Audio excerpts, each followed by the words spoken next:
Saya tidak pasti, tapi kelihatannya sekurang-kurangnya pada peringkat saya secara peribadi seperti buat kali julung-julung kalinya, baik kerajaan pusat maupun kerajaan negeri membincangkan tentang kesiapsiagaan menghadapi banjir besar 2 bulan in advance. Ini suatu kemajuan, ini suatu perkembangan yang sangat baik.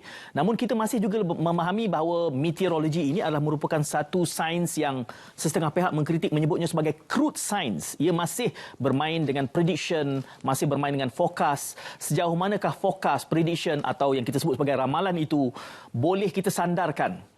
Kerana dalam konteks apa ingin kita bersiap sedia, di mana jumlah hujan misalnya, masa, ketepatan, dan bagaimana pula untuk kita memahami bahawa sebelum masuk musim tengkujuh sudah pun banyak insiden banjir kilat misalnya. Adakah itu juga sebahagian daripada unjuran yang boleh kita ramalkan? Jadi untuk berbicara tentang ini, bersama saya, Syed Munawar, selama 1 jam dalam bicara naratif secara langsung bercakap tentang Malaysia dan kesiapsiagaan, sementara kerajaan pusat dan negeri masing-masing sudah mula bercakap dan merencanakan pelan tindak balas berdepan dengan kemungkinan banjir besar hasil daripada culaan dan juga cerapan maklumat data dengan teknik dan teknologi yang mutakhir memberikan gambaran bahawa kita sebagai sebuah negara perlu bersiap sedia menjelang November akan berdepan dengan kemungkinan banjir besar. Untuk membincangkan ini bersama di studio pada waktu ini bersama saya adalah Encik Muhammad Hilmi Abdullah, Ketua Pengarah Jabatan Meteorologi Malaysia ataupun selalu saja disebut sebagai MET Malaysia. Encik Hilmi, Assalamualaikum. Waalaikumsalam, Syed. Terima kasih kerana hadir bersama dan secara dalam talian dari Melaka berkebetulan bermesyuarat. Terima kasih kepada Datuk Engineer Dr. Mat Nasir Mak Noh, Ketua Pengarah Jabatan Pengairan dan Saliran. Kita akan menyebutnya beberapa kali sebagai JPS. Datuk, Assalamualaikum. Waalaikumsalam, Encik Syed. Ya, Alhamdulillah. Terima kasih Datuk kerana bersama kami meskipun sibuk di Melaka bermesyuarat. Jadi kita bercakap soal kesiapsiagaan menghadapi banjir. Saya berasa berbangga kerana kedua-dua tokoh bersama saya, baik Encik Helmi dan juga Datuk Mak Nasir, secara kumulatif mereka berdua telah menyumbangkan idea, tenaga dan firasat. Saya sebut firasat sebab ramalan. Firasat mereka tentang cuaca dan tindak balas segera ini secara kumulatifnya terkumpul 67 tahun, 34 dan 33. Yeah. Jadi terima kasih kepada tuan-tuan berdua. Saya menganggap tuan-tuan berdua adalah merupakan wirawan yang tidak didendang, unsung heroes bila kita berdepan dengan kemungkinan malapetaka. Mudah-mudahan, na'udzubillah, kita dapat menangani dengan lebih baik. Baik. Bercakap soal bersiap sedia untuk banjir besar, saya mulakan dengan Encik Hilmi terlebih dahulu kerana ia masih bersifat jangkaan, masih bersifat ramalan. Katanya kalau meramalkan untuk 10 hari, dia akan merosot kecekapan atau ketepatannya 50%, 8 hari 80%, 5 hari 90%. Yang ini ramalannya adalah untuk 2 bulan ke depan. Setepat mana exactitude ataupun credibility culaan yang mutakhir ini, Cik Hilmi? Okey. Sebenarnya ramalan semasa monsun timur laut ni yang kita jangka bermula pada sekitar pertengahan November pada tahun ni dan berakhir pada Mac tahun hadapan ialah berdasarkan kepada kelaziman yang berlaku tahun-tahun yang lepas ya. Kita jangkakan ada 4 hingga 6 episod hujan lebat berterusan yang berlaku. Macam kalau tahun lepas ada sebanyak 6 episod hujan lebat berterusan dan satu daripadanya menyebabkan banjir yang besar yang luar biasa lah. Pihak kami memang tak menafikan bahawa kemungkinan berlaku banjir besar itu ada. Itu memang ada kemungkinan yang berlaku. Cuma sekarang ni kita tak mampu lagi, tak ada teknologi sebenarnya yang saintifik yang kami ketahui, yang kami ada pun untuk kita mengunjurkan atau meramal begitu jauh ke depan. Misalnya sekarang hingga penghujung November seperti yang selalu digembar-gemburkan tu adalah 2 bulan lagi ke hadapan kan. Jadi untuk mengatakan banjir besar tu berlaku pada penghujung November tu adalah kurang tepat sebenarnya. Sebab kita tak dapat ramalkan sama ada akan berlaku banjir besar.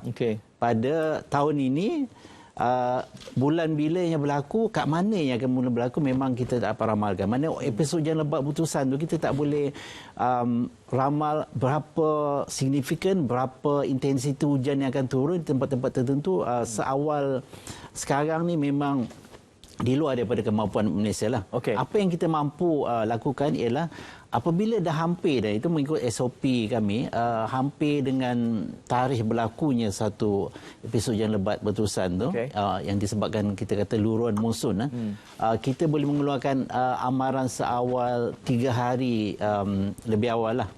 Dan ada dalam kes-kes tertentu mungkin lebih awal lagi, mungkin ada yang seminggu jika keadaannya adalah orang kata jelas, dan model-model yang kami gunakan, model-model cuaca yang kami gunakan tu kesemuanya meramalkan benda yang sama. Jadi mungkin kita mudah meramalkan untuk tempoh yang panjang. Tapi kalau untuk 2 bulan, 3-4 bulan, bahkan sebulan ke hadapan pun memang sesuatu yang di luar kemampuan kami. Jadi mungkin itu saya nak betulkan sedikit persepsi orang lah bahawa banjir besar berlaku penghujung November itu bukan Malaysia yang ramal lah. Itu mungkin sekadar untuk mengingatkan semua agensi pengusaha bencana untuk bersedia dengan apa kemungkinan yang akan berlaku lah. Jadi itu mungkin untuk kita membetulkan sedikit fakta yang sebelum saya beralih kepada Datuk Mak Nasir, jadi apakah kerana hakikat kita mengadakan topik ini juga disebabkan oleh polemik di luar sana mengatakan siap sedia kali ini banjir akan lebih besar daripada sebelumnya. Memang tidak ada petunjuk langsung bahawa banjir akan lebih besar daripada sebelumnya? Taburan hujan yang kami jangka berlaku pada tahun ini, monsun 2022 hingga 2023 ni, kita anggarkan ataupun kita ramalkan hampir sama dengan berlaku tahun lepas. Disebabkan oleh faktor global yang berlaku sekarang yang memang mencorak dengan cuaca kita, ialah salah satunya La Nina yang masih lagi berlaku, yang kebetulan sehingga penghujung tahun ini. Dan berdasarkan pada kita apa yang kita kenal sebagai model-model jangka panjang lah, menunjukkan bahawa taburan hujan tu hampir sama dengan tahun lepas. Cuma impaknya, bila kita kata taburan hujan tu sama, tak mesti impaknya sama. Sebab mungkin hujan yang sama jumlahnya turun dalam tempoh yang singkat. Jadi apabila turun dalam tempoh singkat, kesannya adalah lebih besar daripada yang turun dalam tempoh yang panjang. Jadi banyak faktor sebenarnya yang boleh mencorakkan ataupun boleh memberi impak kepada suatu keadaan itulah. Maknanya banjir itu bukan bergantung pada jumlah hujan, tapi temponya dan faktor-faktor lain lagi yang juga berkaitan dengan banjir lah. Datuk Mak Nasir, kita mendengar tadi bagaimana Ketua Pengarah MAT memberikan gambaran bahawa maklumat tentang kemungkinan banjir besar itu adalah, apa saya nak guna istilah, mungkin exaggerated. Tak dapat diramal lebih awal. Belum boleh diramal. Kenyataan rasmi daripada MAT, saya sebut begitu ya. Bukan satu kenyataan rasmi daripada MAT. Tetapi realitinya, Datuk, kita melihat fenomena mutakhir ini seperti misalnya banjir kilat. Semakin kerap, berulang-ulang di tempat yang sama. Dan selalu saja bila kita bercakap soal banjir ini, Datuk, kita tahu bahawa isunya adalah soal saliran. Dan beberapa dapatan tadi menggambarkan data adalah taburan hujan yang mungkin sama. Namun, kita cuba nak memahami ini dalam kacamata JPS. Ada insiden-insiden yang mungkin saya akan petik. Tetapi dari kacamata JPS, bagaimana Datuk respons kepada kemungkinan dan kebimbangan semasa ini? Kerana kita tahu bahawa kita punya kapasiti kejuruteraan yang terhad. Kalau kita kata tiba-tiba nak mendalamkan sungai, ini bukan satu kerja esok boleh buat keputusan ni. Jadi minta Datuk beri sedikit pencerahan kepada penonton kita, Datuk. Terima kasih, Cik Said.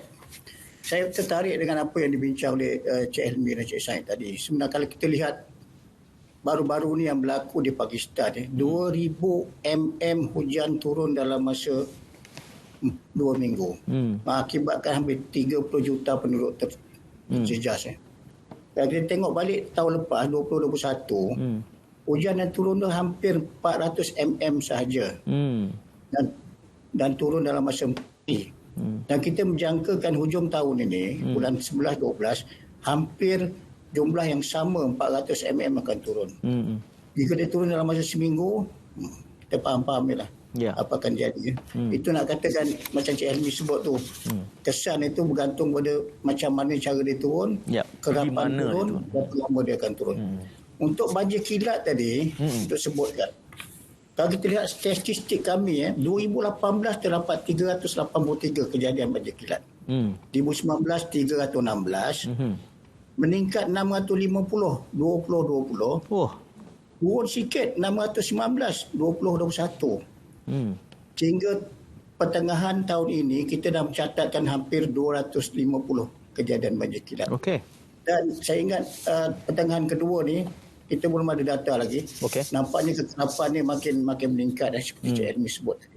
Antara sebab-sebab kita tahulah sampah yang tersumbat di sistem cairan kita dan fenomena air pasang besar, hujan lebat dan saya sebut tadi, keterusan penyelenggaraan saliran tak sempurna dan operasi pam kita dengan keadaan terjejas. Namun dalam sudut ini kita menyediakan beberapa kaedah untuk meramal dan bersedia siap-siagaan. Contohnya telemetri station kita ada 1,300 lebih seluruh negara. Okey. Dan setiap dia untuk diguna pakai. Sistem cairan kita 529 di seluruh negara dan telah di-upgradekan untuk menambah apa yang tahun lepas kita ingat di Seri Muda. Ya. Sistem cairan yang ada tu cerita lama. Bunyi dia macam bunyi ambulan. Jadi orang keliru. Ini faham lah. Orang keliru. Jadi sekarang ni kita tambah lebih kuat lagi, 1 kilometer boleh dengar. Okey. Akan ada pengumuman pula selepas itu. Bersedia untuk pindah ke, untuk bersedia untuk berkemas sebagainya akan dimaklumkan. Okey. Dan hari sekali pam gerak kita ada 284 seluruh negara untuk mengepam air dikala perlu. Ya. Datuk, tadi Datuk gambarkan tentang bagaimana aset untuk kita bertindak balas kalau berlaku insiden banjir kilat baik, banjir besar baik. Apakah dicaturkan, diperkirakan bersama elemen yang saya sebutkan tadi, soal jangka panjang, kemampuan kapasiti saliran kita ni untuk menampung, tadi gambarannya kes banjir kilat Datuk sebut tadi kan, 383, 316, 650, 619 dan kemungkinan tahun ini mungkin sama 600 lebih. Dalam konteks infrastruktur kita, saliran. Minta Datuk komen sedikit. Okey. Kita jangkakan untuk sehingga 2100 50 tahun akan datang, 70 tahun akan datang, kita memerlukan lebih kurang 393 bilion projek Jabatan Banjir dan Saliran. Untuk menangani masalah termasuk kenaikan aras laut dan juga perubahan iklim.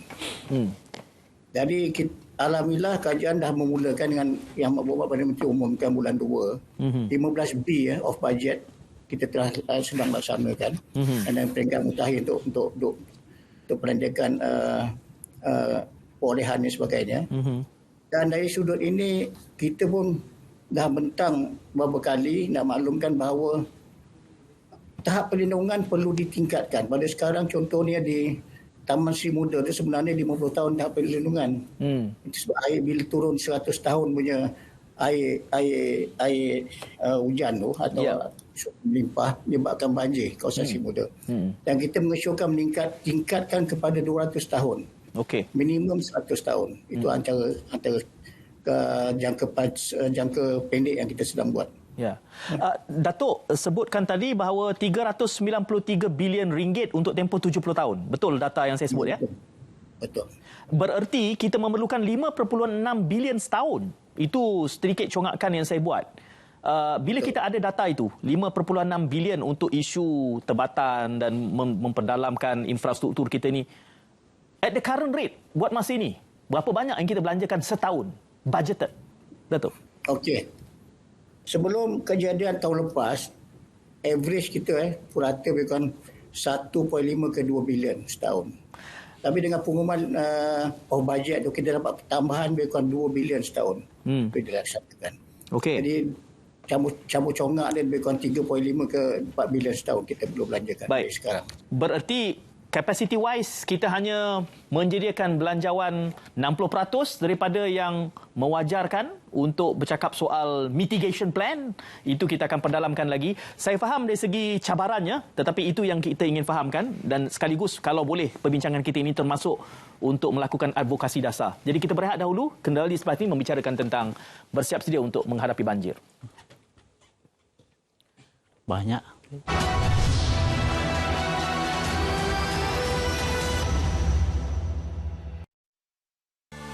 Pasukan Tidak Balas Kecemasan Pertahanan Awam SIDET Keluarga Malaysia ditubuhkan pada 16 Mac 2006.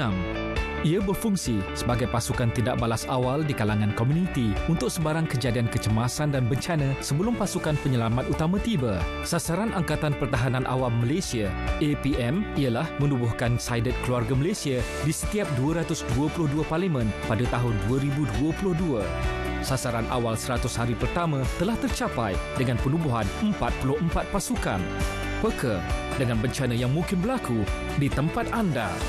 Sediakan beg ready to go anda yang mengandungi whistle, lampu suluh, kit perubatan kecemasan, power bank, kit kebersihan, tuala, air minuman, makanan tin, dokumen penting dan wang tunai. Jom sertai SIDET Keluarga Malaysia di tempat anda.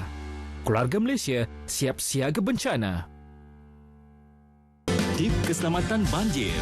Dengar maklumat terkini banjir dari media. Bersedia untuk pindah dengan beg keselamatan. Segera berpindah ke pusat pemindahan apabila diarahkan. Berpindah awal sebelum banjir lebih teruk. Ikut laluan ditentukan. Laluan singkat mungkin terhalang. Pergi ke tempat tinggi dan selamat. Jangan biarkan kanak-kanak bermain air banjir. Jangan berenang atau berjalan melalui air yang deras. Jalan dalam air menggunakan kayu untuk periksa kedalaman air.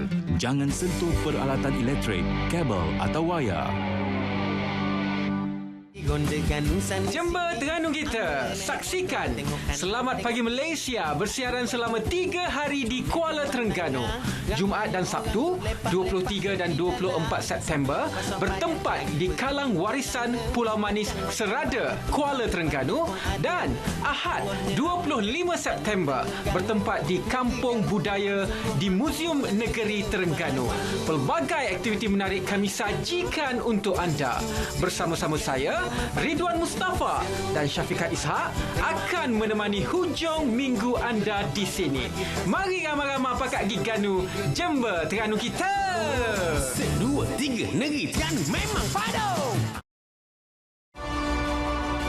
Jika sebelum ini cuti tanpa rekod bagi urusan kematian hanya tertakluk kepada kematian suami dan isteri, ibu kandung dan bapa mertua, bapa kandung dan bapa mertua serta anak saja. Penambahbaikan tafsiran ahli keluarga diperluas kepada kematian yang melibatkan adik-beradik, nenek dan datuk bagi anggota perkhidmatan awam.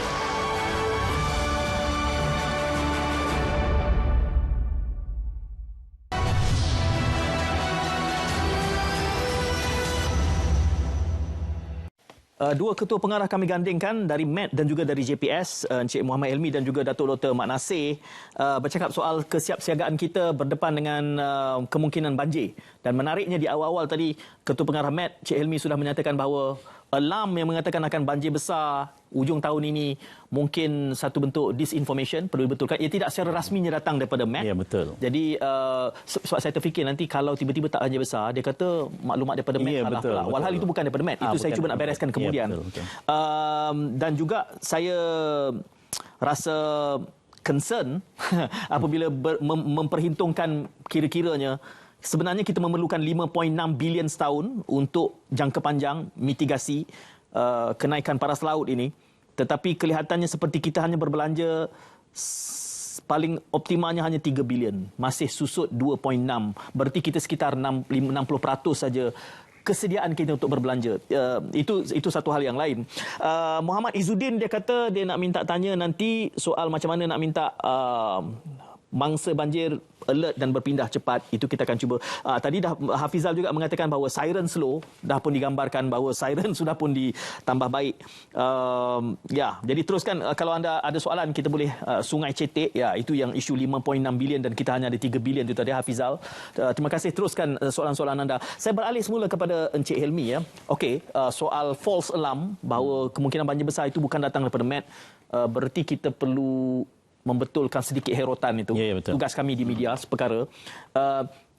Tetapi gambaran tentang kenaikan paras laut, Datuk sebut. Kemudian peningkatan hujan. Kalau ikut tadi 2018, 300. 2019, 300 lebih. 2020 tiba-tiba dah naik 600 dan akan kekal seperti macam 2020 itu adalah turning point-nya. Adakah ini sebab kita tahu forecasting ni dia lihat data sejarah dan dia ke depan. Betul. Berarti forecastingnya apa? 600 ke depan akan menjadi 700, 800? Sebenarnya dari segi taburan hujan, jumlah hujan yang turun ni, trendnya tak berapa jelas lah. Tak semesti kalau kita tengok suhu permukaan misalnya, kita dapat lihat yang dicatatkan oleh negara-negara lain satu dunia pun semua menunjukkan peningkatan lah. Di Malaysia pun berdasarkan data-data kami terdapat peningkatan suhu lah daripada sejak pencerapan dilakukan sehingga sekarang. Jadi suhu tu memang jelas ada trend meningkat. Tapi taburan hujan ni tak berapa jelas sebab ada tahun yang meningkat, ada tahun yang agak sama. Jadi trend itu tak berapa jelas setakat ini. Itu yang kami dapat lihat. Cuma apa yang kita yang lebih kita bimbangkan ialah kejadian cuaca yang ekstrim tu lah. Maknanya bila berlakunya contohnya ribut petir ataupun hujan lebat, curahan hujannya tinggi.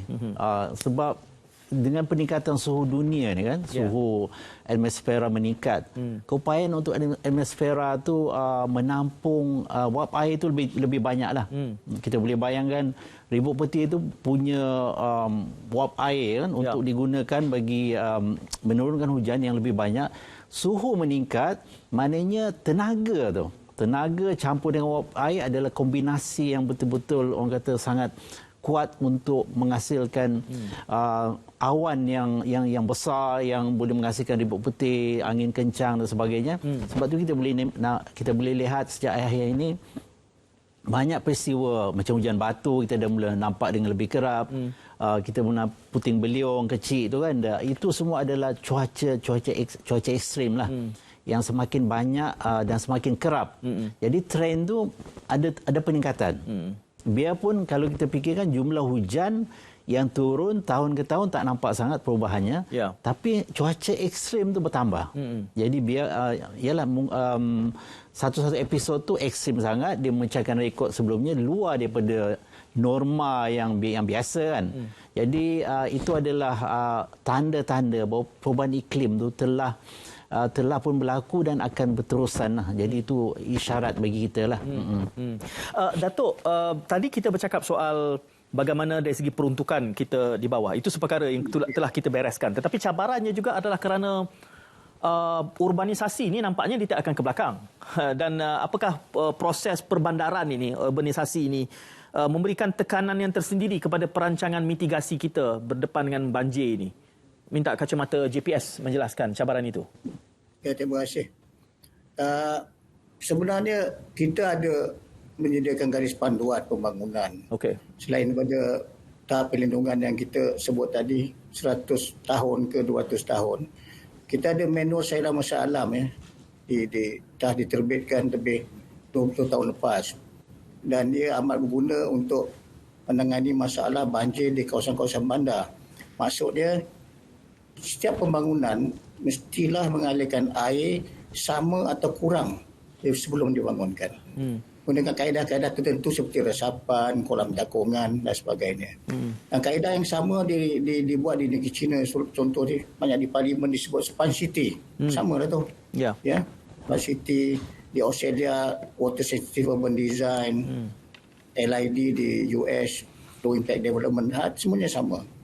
Dan bila kita amalkan kontrol exhaust atau kawalan di punca, maksudnya air yang turun daripada kawasan kita tidak menjejaskan kawasan di hilir. Dan itu antara teknik-teknik yang diamalkan di seluruh dunia. Dan kita dah terbitkan manual MASMA, ni dah edisi kedua. InsyaAllah edisi ketiga kita akan keluarkan yang lebih untuk mencakupi isu-isu perubahan iklim. InsyaAllah. Datuk, saya lebih 25 tahun di sini, saya memahami kadang-kadang the political correctness of the issues. Melihat kepada Datuk dah tersenyum tu. Soalan saya pada Datuk adalah soal garis panduan ini. Kalau tidak dipatuhi, apa jadi? Garis panduan dah masuk edisi ketiga. Dan kita tahu ini tugas JPS dan terima kasih JPS melakukannya dengan baik. Tapi bagaimana tentang memastikan ia dipatuhi oleh PBT misalnya? Apa giginya? Takkan alhamdulillah jadi satu perkara wajib kita buat dalam One Stop Center OSC pusat serenti yang dikeluarkan oleh KPKT. Jadi setiap PBT alhamdulillah mematuhinya. Seluruh negara menggunakan masma kecuali di Sarawak je dia panggil lain sikit, dia panggil Sustom. Benda yang sama. Jadi hampir kerajaan negeri keseluruhan sekarang ini telah pakai kaedah ini. Baik. Kalau saya boleh bertanya susulannya daripada pematuhan itu, bagaimana kita menjelaskan penerokaan tanah pinggir sungai misalnya yang menyebabkan insiden banjir kilat misalnya. Kalau itulah soalan yang boleh Datuk jelaskan, itu nanti ruangnya. Dan berbalik kepada Cik Helmi soal yang ekstrim ini. Kalau insiden banjir kilat di Kedah itu, adakah itu manifestasi ekstrim yang disebutkan? Itu salah satu daripada yang kita boleh kategorikan sebagai ekstrim. Keadaan tu ekstrim banjir, tapi melalui cerapan kami, hujan yang berlaku tu bukanlah orang kata hujan yang ekstrim sangatlah. Tapi mungkin berkemungkinan sebab ada setengah tempat tu yang betul-betul kejadian tu berlaku mungkin sebab tak ada session pencerapan kami. Jadi setakat ini data yang kami ada menunjukkan bahawa curang hujan dia tak berapa ekstrim sangat. Cuma kejadian tu memang kepala air tu memang satu kejadian yang ekstrim. Berkemungkinan ialah taburan hujan. Hujan tu berlaku di kawasan yang itu mungkin salah satu teori lah. Hujan berlaku di kawasan yang luas dan bila bukan terhad di satu tempat tertentu. Jadi bila hujan tu berlaku di kawasan yang luas, hujan yang banyak tu mungkin menyebabkan insiden tersebutlah kepala air itu berlaku. Itu mungkin salah satu sebab lah. Sebab kami menggunakan data radar kami, data image daripada satelit dan juga session-session pencerapan hujan kami setakat ini taklah ekstrim seperti yang maknanya kadar hujan tu biasa. Kadar hujan tu biasa, tapi betul. Impaknya luar biasa. Sebab mungkin itu saya kata tadi, hujannya mungkin sama jumlahnya, tapi jikanya berlaku mungkin kawasan yang luas, kawasan yang orang kata kena pada tempatnya dia berlaku, ia akan menyebabkan insiden seperti itulah. Okey. Baik, kita akan memperdalamkan lagi bersama Ketua Pengarah Meteorologi dan juga Ketua Pengarah JPS bercakap tentang kesiapsiagaan kita berdepan dengan fenomena banjir. Teruskan kesian anda. Berjeda dulu.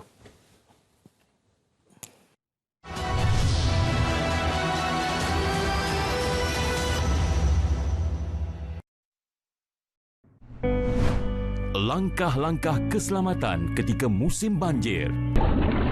Sediakan kit peralatan kecemasan seperti ubat-ubatan, makanan dan minuman, peralatan peribadi, lampu suluh, telefon dan power bank. Dapatkan maklumat keadaan tempat anda di media massa atau media sosial. Peka dengan keadaan sekeliling dan bersedia jika keadaan bertambah buruk. Jauhi tempat-tempat yang dilanda banjir. Pergi ke tempat tinggi dan selamat. Elakkan daripada melalui kawasan banjir dan arus deras yang boleh menghanyutkan anda. Jangan sengaja bersiar-siar di kawasan banjir, sama ada dengan sampan, basikal mahupun berjalan kaki. Jangan sentuh mana-mana kabel ataupun wayar yang terputus. Awasi kanak-kanak, jangan biarkan mereka bermain air banjir, terutamanya di longkang, sungai atau lombong. Elakkan minum air banjir, minum air yang dimasak. Dan berikan sepenuh tumpuan semasa banjir. Segera berpindah ke pusat pemindahan sekiranya diarahkan. Pesanan khidmat masyarakat ini dibawakan kepada anda oleh RTM, teman setia anda.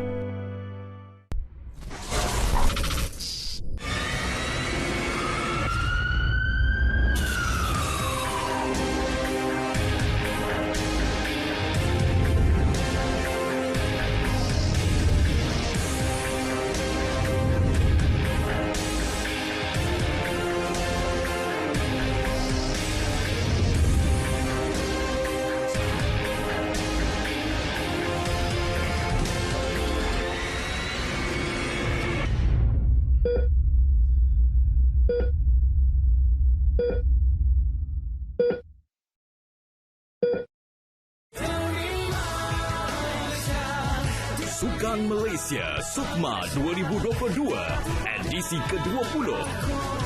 Pentas bagi atlet-atlet negeri menggilap prestasi untuk mewakili negara di acara-acara sukan antarabangsa. Dibawakan untuk anda sepanjang 16 hingga 24 September. 31 jenis sukan dalam 426 acara di saluran OK dan saluran sukan RTM. Juga boleh disaksikan secara penstriman langsung di RTM Click. Bersama RTM, penyiar rasmi Sukan Malaysia 2022.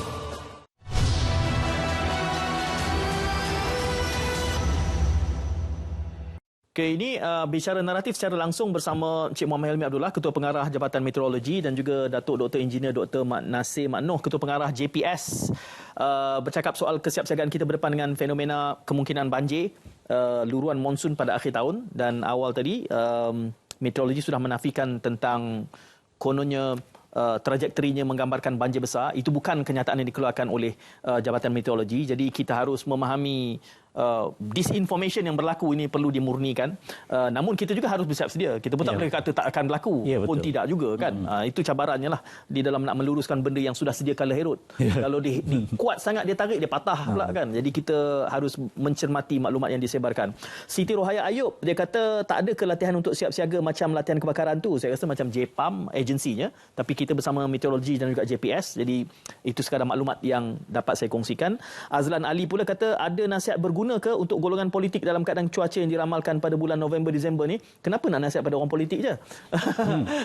Sebenarnya dalam banjir ni saya rasa PBT yang betul-betul memainkan peranan. Baik, bila bercakap tentang ini, Azlan Ali, saya beralih sekali lagi kepada Datuk Mak Nasir.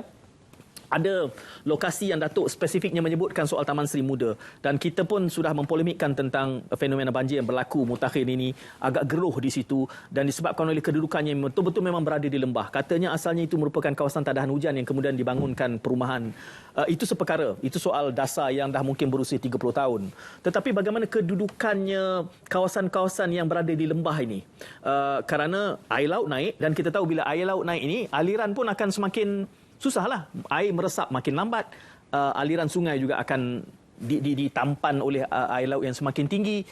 Adakah mesej yang spesifik kepada, kerana misalnya negeri Selangor mengeluarkan senarai kawasan-kawasan yang rendah dan berpotensi ini. Jadi adakah sikap mereka yang berada di kawasan rendah dan lembah ini perlu bersiap sedia secara berbeza? Saya serahkan pada Datuk. Apa nasihatnya untuk kawasan yang rendah di lembah ni? Begini Cik Said. Kita ikut kaedah gunakan di Belanda. Tempat ni rendah. Okey. Bawah paras laut. Betul. Tapi bagaimana mereka mengawal air keluar dari kawasan mereka? Jadi 3 peringkat. Okey. Di tepi rumah, kawasan rumah ni parit ni memang rendah. Tapi dia gunakan sistem kincir air yang dulu tu. Ya. Daripada beratus tahun untuk dibawa pahamkan ke sistem parit besar sikit. Dan yang ketiga tu dia akan pam lagi guna kincir air ke dia punya parit besar yang lebih tinggi daripada paras laut sebelum dialihkan ke laut. Jadi pakai sistem itu, dan di sepanjang laut dia gunakan super dike, benteng-benteng yang sangat tinggi. Okey. Dan kita pernah gunakan perkara ini juga di Pekan Pahang. Kita buat penambakan di sekeliling Pekan Pahang. Alhamdulillah tahun lepas banjir hujan lebat tu, Pekan Pahang tidak terjejas. Kerana kita gunakan sistem pam untuk keluar air. Di Taman Seri Muda ada sistem pumpnya, tetapi oleh kerana hujan yang datang tu dan aras air terlampau tinggi, hinggakan kita punya substation untuk electricity, TME tu tenggelam. Jadi pump kita tak boleh nak operasi. Itu ada sebabnya banjir berlaku di Seri Muda. Selain daripada itu, reka bentuk yang ada di kawasan Seri Muda di 50 tahun saja. Dan hujan yang turun adalah 100 tahun melebihi. Itu sebab antara sebab Seri Muda tu banjir tahun lepas. Dalam off budget yang kita telah yang Perdana Menteri dah umumkan, kita dah menyediakan berapa ratus juta untuk naik taraf sistem pam dan benteng-benteng sekeliling Taman Seri Muda. InsyaAllah jika banjir hingga peringkat 200 tahun perlindungan, kita boleh masih selamat lagi seperti di Belanda. Ya. Itu setelah projek siap lah, insyaAllah. Baik. Dalam 2028. Ya, Datuk, saya tidak ada datanya, tapi saya yakin Datuk boleh respon at your fingertips, kerana saya membayangkan kawasan yang sudah tersenarai sebagai berisiko banjir ini tentu sudah ada di dalam pemetaan JPS. Tetapi kita punya belanjawan, perancangan dan kapasiti kejuruteraan yang terbatas untuk kita. Jadi kalau nak menentukan keutamaannya, bagaimana kaedah menentukan bahawa tadi disebutkan pekan dan kita tahu kenapa pekan, tapi kita ada ratusan tempat yang prone, yang berkecenderungan. Keutamaan nak menentukan mana dalam tempoh perancangan Datuk tadi 70 tahun kan? Jadi untuk tahun-tahun yang dekat ini, apa faktor menentukan sepatutnya kawasan ini, kemudian kawasan mana? Ada kaedah colouring system, star rating mungkin, Datuk? Di seluruh negara lebih kurang 5,500 kawasan hotspot banjir yang telah kita rekod. Namun 10% saja yang kita tandakan sebagai kritikal, kerana kawasan ini kawasan-kawasan perumahan. Itu sebab kalau kita lihat kita punya kamera tu lebih kurang ada 500 lebih. 526 kamera yang kita siren, maaf ya. Siren yang kita pasang. Jadi kawasan-kawasan yang kita fokus. Dan dalam sudut ini kita menjangkakan kita akan melabur lebih lagi di kawasan melalui pertama sekali bajet yang kita ada. Yang kedua, sistem saliran yang sedia ada tu kita kena perbaiki. Selain daripada menambah pam, jika tak ada pam yang permanent, kita akan gunakan pam gerak. Ada 200 lebih di kawasan berkenaan. Baik. Cik Helmi, bila bercakap soal kawasan tanah rendah ini, insiden yang baru ni termasuk di kawasan yang tanah dia tinggi. Kita dah berdebat sikit ni. Ulu Langat bukan kawasan rendah. Tapi kita paradoks bila kita bincang dalam sesi yang lepas. Saya ingat lagi. Seri Muda kita faham memang kawasan lembah. Tapi Ulu Langat bukan kawasan lembah. Jadi dua perbandingan ini untuk kita memahami, sebab memang ada skop yang kita melihat kawasan yang rendah berpotensi. Tetapi untuk memahami kawasan-kawasan tinggi juga boleh terkena kepala air ni. Jadi adakah itu termasuk dalam perhitungan mengirakan ekstrim-ekstrim ini, jadi kawasan tinggi juga tidaklah terlepas bebas daripada kemungkinan? Sebab kawasan tinggi ni kita kena ingat, ada biarpun kawasan itu tinggi, ada kawasan yang lebih tinggi daripada kawasan itu. Kita bayangkan di negara yang macam Nepal Nepal di pegunungan yang tinggi kan, tapi berlaku juga banjir di negara tersebut. Jadi kalau di Kuala Langat Ulu Langat air dari tempat yang lebih tinggi turun ke kawasan tersebutlah, dan kawasan itu terjejas dengan kepala air. Jadi maknanya kawasan tu sebarang kawasan tu boleh terjejas bergantung pada hujan lebatnya, hujan intensiti hujan yang turun dan faktor-faktor tertentu. Mungkin kawasan itu berada di, ada aliran sungai yang melalui kawasan tersebut. Jadi faktor-faktor tersebut semuanya memainkan peranan bukan sahaja taburan hujan yang tinggi, tapi tempoh hujan itu berlaku juga, dan juga topografi kawasan tersebut. Bagaimana sungai, adanya sungai, kawasannya mungkin dia lebih landai daripada tempat yang lebih tinggi, walaupun dia di kawasan yang tinggi kan. Jadi semua tu mainkan peranan lah, menentukan tahap bencana yang berlaku tu lah, ataupun kerosakan yang berlaku tu. Cik Elmi, dalam tinjauan kami kepada penduduk di Ulu Langat misalnya, bila kita sudah mula bersembang, dia sudah macam ada satu mindset. Dia kata 4 tahun memang akan kena. Adakah itu berada di dalam pemetaan data? Does it reflect tempoh 45 tahun ini dalam data Dia sebenarnya ada yang kita kata tempoh ulangan lah, ataupun return period lah, kita katakan. Macam yang Datuk terangkan tadi, yang 100 tahun tu adalah tempoh ulangan berlakunya. Contoh satu banjir kan. Maknanya kalau 200 tahun tu tempoh ulangannya berlaku, A-nya lebih besar daripada yang berlaku 100 tahun sekali. Jadi memang ada corak yang sedemikian tu, tapi apa yang kita disebabkan perubahan iklim, frekuensi ataupun tempoh ulangan tu berlaku mungkin lebih singkat lah. Satu, sebab episod cuaca ekstrim seperti saya terangkan tu semakin kerap berlaku, jadi boleh menyumbangkan kepada keadaan cuaca ekstrim, hujan lebat luar biasa yang lebih kerap berlaku. Jadi tempoh ulangan tu mungkin sebelumnya mereka kata 4 tahun sekali kan. Mungkin lebih kerap lah yang berlaku sebabkan episod cuaca ekstrim ni ataupun kejadian cuaca ekstrim ni semakin kerap berlaku lah. Ya, Datuk, kita tadi memberikan suluhan kepada lokasi yang lembah, yang rendah. Tetapi saya mula membincangkan dengan Encik Helmi ni bila kita merujuk kepada Ulu Langat, kawasan yang tinggi misalnya. Saya membayangkan program mitigasi 70 tahun ni banyak memberikan fokus kepada kawasan yang rendah dan lembah. Tapi bagaimana JPS melihat fenomena yang berlaku bila mana banjir kepala air itu berlaku di kawasan tinggi itu? Nak minta Datuk berikan sedikit komen, pencerahan, perkongsian selepas kita berjeda seketika. Jadi teruskan kesian anda.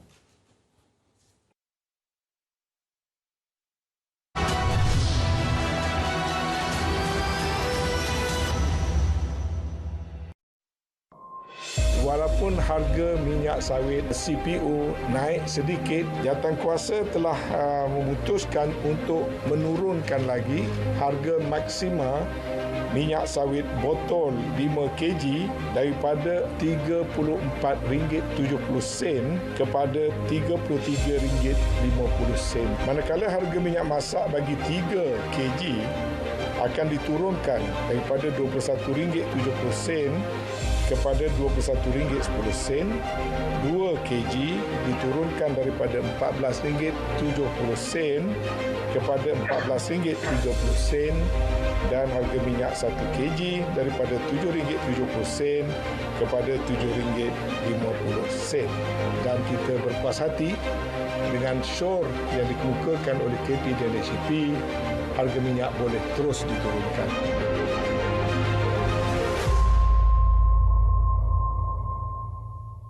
Jika anda mendapati wujudnya salah laku oleh peniaga, salurkan aduan menerusi tindakan berikut. Melayari portal dan email kepada iaduan@kpdnhcp.gov.my. Menghubungi talian 1-800-886-800. Menggunakan aplikasi telefon pintar Easy Adu.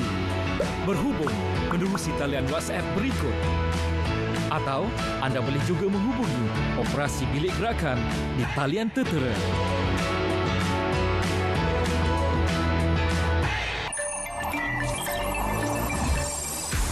Tahun baru, BIS Malaysia berwajah baharu. Selain terus membawakan kupasan isu ekonomi semasa, kami turut menampilkan segmen baru. BIS dan Ikon BIS.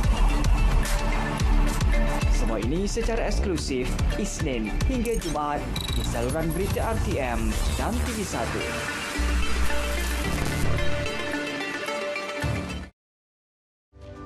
Selain daripada kaedah menguruskan kerajaan dengan baik, kerajaan tidak ada pilihan melakukan beberapa intervensi secara persis dan tegas untuk mengawal rakyat daripada terbeban dengan kos sara hidup yang tinggi. Tak ada benda yang terlalu kecil bagi kerajaan. Selagi ianya masalah rakyat, bagi kerajaan semua adalah besar dan penting dan kita kerajaan akan uruskan sebaik-baiknya bagi menjamin rakyat, keluarga Malaysia dapat menikmati kehidupan dalam suasana yang mencabar ini.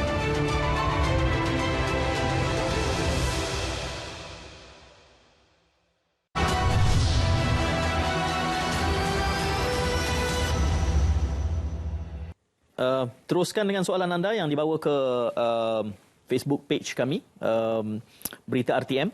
Dan dua panelis yang dibawakan pada waktu ini adalah Ketua Pengarah MAT dan juga Ketua Pengarah JPS, Datuk Mat Nasir dan juga Encik Muhammad Elmi masing-masing. Datuk Mat Nasir berada secara dalam talian. Saya gantung satu soalan sebelum kita kembali daripada berjeda seketika tadi. Datuk, saya mula membincangkan dengan Encik Helmi tentang fenomena banjir kepala air di kawasan tinggi. Saya membayangkan JPS mungkin membuat keutamaan dia melihat kepada kawasan lembah rendah.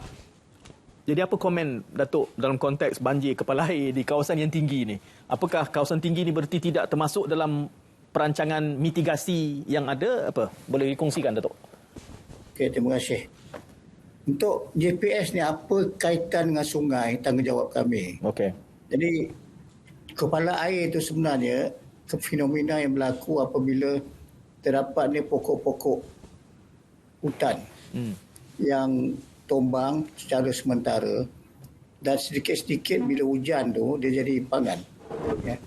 Dan bila hujan besar lagi dia akan pecah dan akibatkan batu, tanah-tanah, air dan juga kayu-kayan turun dan terus melanda ke kawasan bawah, perkampungan dan sebagainya. Jadi teknik ni sebenarnya banyak diguna pakai untuk menangani ya. Di negara Asia pun seperti Jepun dipanggil Sabo, iaitu struktur Sabo. Di Indonesia pun pernah dah pasang, di Filipina pun dah pasang. Kita dah mula memasangnya. Sejak kejadian Ian tahun lepas, kita dah pasang. Sedang satu dah siap, satu dalam pembinaan.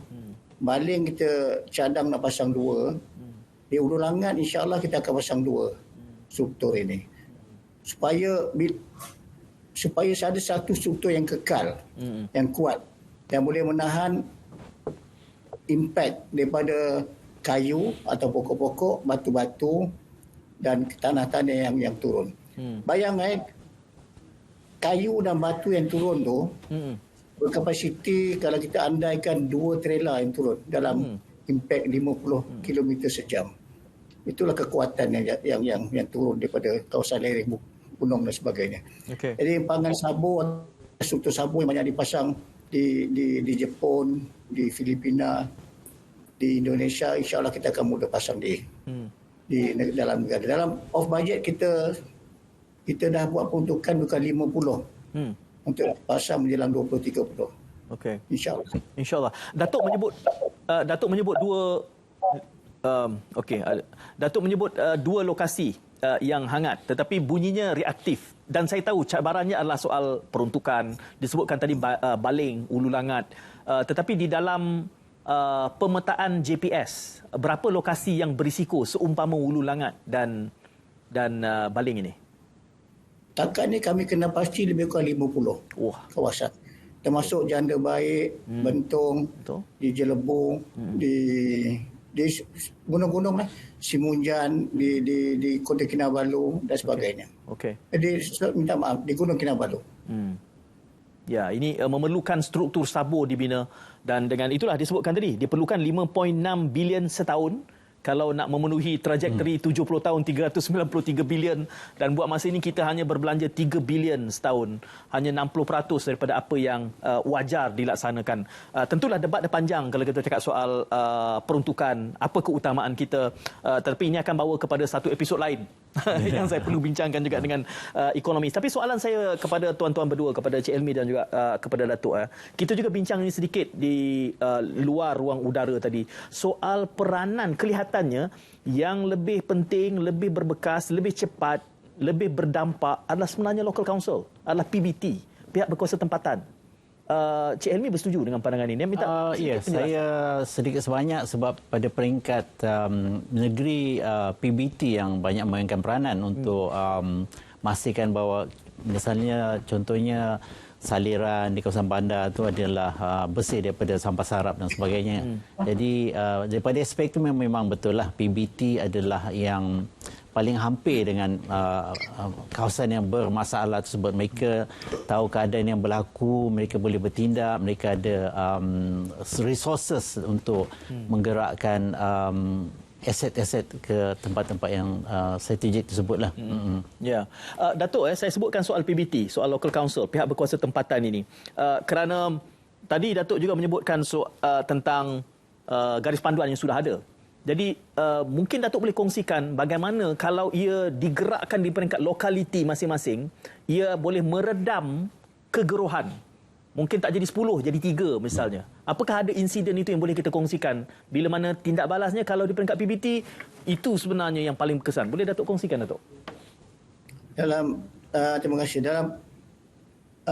Di peringkat daerah, kita ada jurutera daerah yang bekerja rapat dengan PBT. Majlis Pemadaran, Bandaraya dan sebagainya. Dan seperti menu masma saya sebut tadi, yang digunakan pakai dalam pusat serenti, dan jadi reference setiap satu untuk rujuk kepada JPS yang kita akan beri komen dan apa benda yang perlu dilakukan untuk memenuhi keperluan banjir, penjagaan sungai dan sebagainya, saliran dan sebagainya. Jadi PBT sebenarnya ada akta bawah dia. Saya melihat akta kajian tempatan, mereka ada akta jalan, saliran dan bangunan.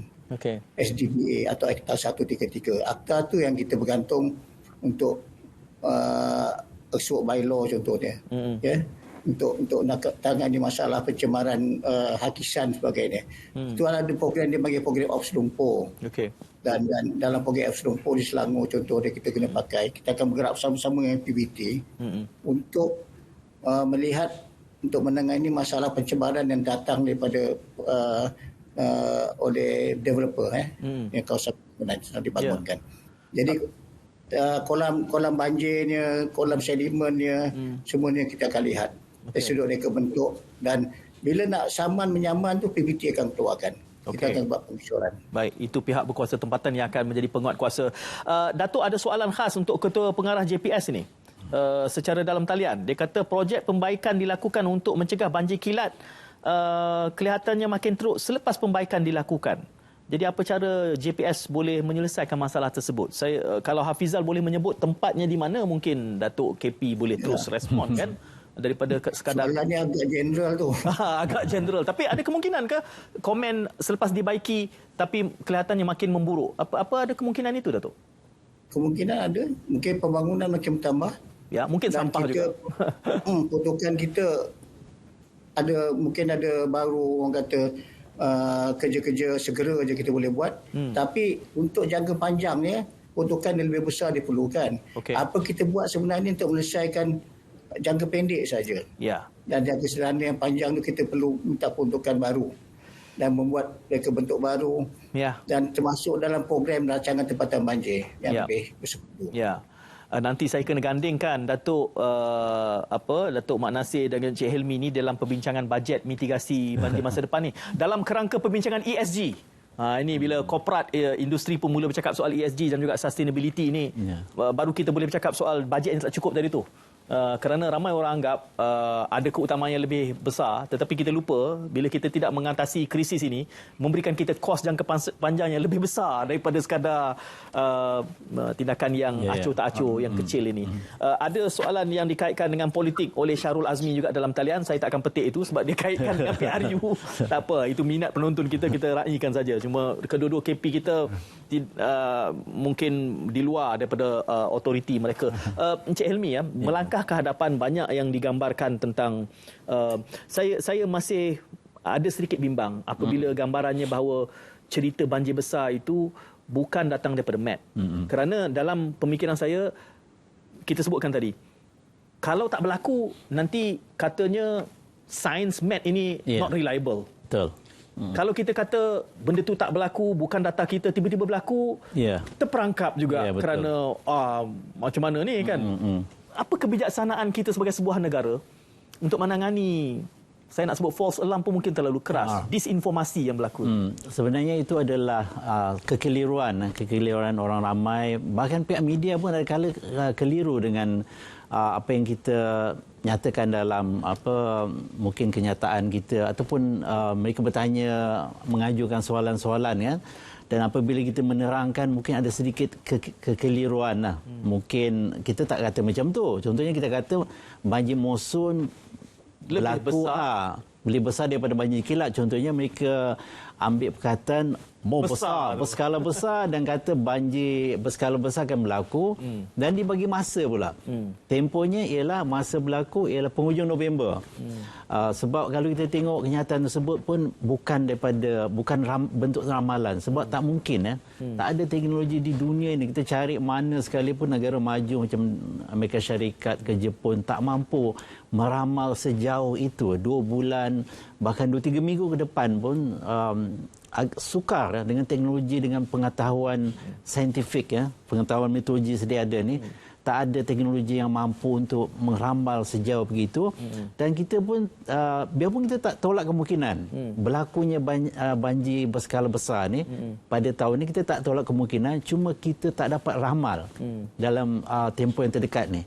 Seperti saya terangkan, kalau SOP 2 bulan masih terlalu jauh. Berlaku atau tidak kita tak dapat ramal, tapi kemungkinan tu ada. Jadi yang penting tu kita bersedia untuk menghadapi segala kemungkinan tu. Itu yang paling penting lah. Kesiapsiagaan kita mesti pada tahap yang maksimum lah. Kita kena bersedia untuk menghadapi apa saja yang mendatang lah. Ya. Dan apabila maklumat itu datang daripada media, disambut oleh kerajaan negeri dan pusat dengan bentuk tindak balas, makluman, kelihatan macam kita sedikit paniki.